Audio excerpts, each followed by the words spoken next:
Hi, I'm Ray Meadows, Prince of Finance, and with me is my friend Hiromi. Hi. So, Hiromi, last time we were talking about REITs and how they could go down a lot, and we were talking about bonds and problems with inflation. How do you think about the risk of your investment portfolio? What do you think what is risk to you? Risk to me is, what if all the investment that I have just suddenly poof, gone, disappears? Would that even happen? Has it happened?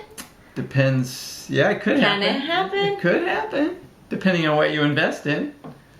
Like if you invest in a company and it goes bankrupt, poof, there it goes. Oh. Yeah, it can happen. Like all the money you put in, Yeah. I put let's say I put 1,000 in it, right? Oh, I'm sorry, that's kind of low, but okay, whatever. If you put all your money in one investment, but I guess it's 1,000, right? Yeah. And then that was doing so good, and it went to 10,000, right? And then what if all that is gone? It can happen. Different investments have different probability of going away or going down. The other thing is, if you looked at your account very often, you would see which I don't. which you don't, I know. You would see the value is high one day and it goes down the next day and it goes up the next day. Do you look at that at all or no? Or you just I just go negative. It's red. Okay. Okay. And then I go okay. And then hopefully next day it's back again. Well, that's a good attitude because things move around a lot. All the time, The right? day-to-day prices are set by the traders that happen to be in the market that day and the mood that they're in.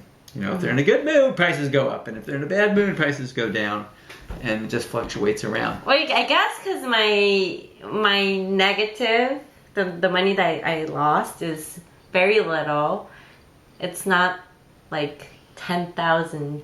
Yeah, because I gave you very safe investments.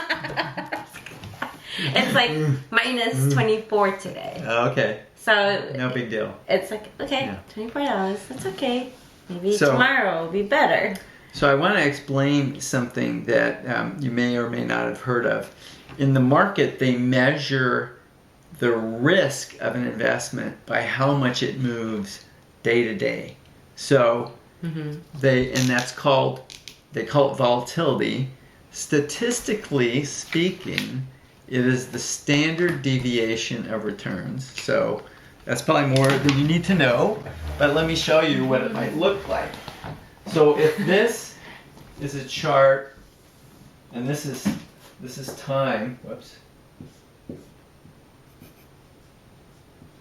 going this way, and price is here,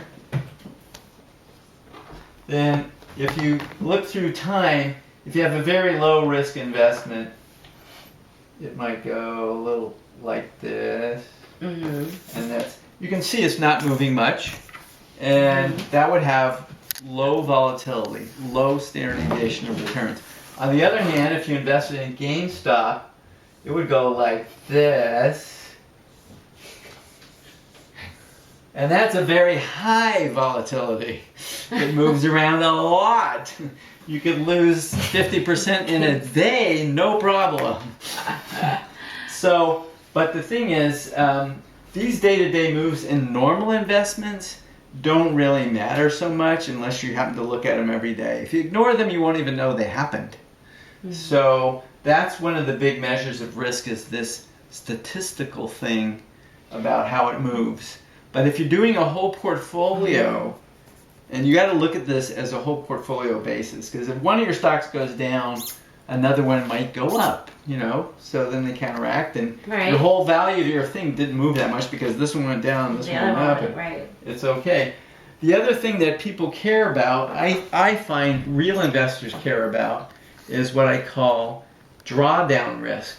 And that is, your account went to a certain level, that you like. Like the high. The high. And then it goes down, down, down.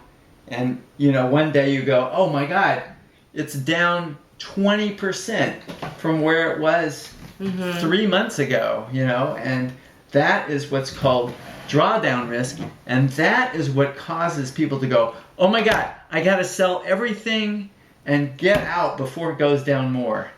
Drawdown risk, right? So remember we talked about REITs, and I said they're good for inflation, but if there's a recession, it could drop 50%.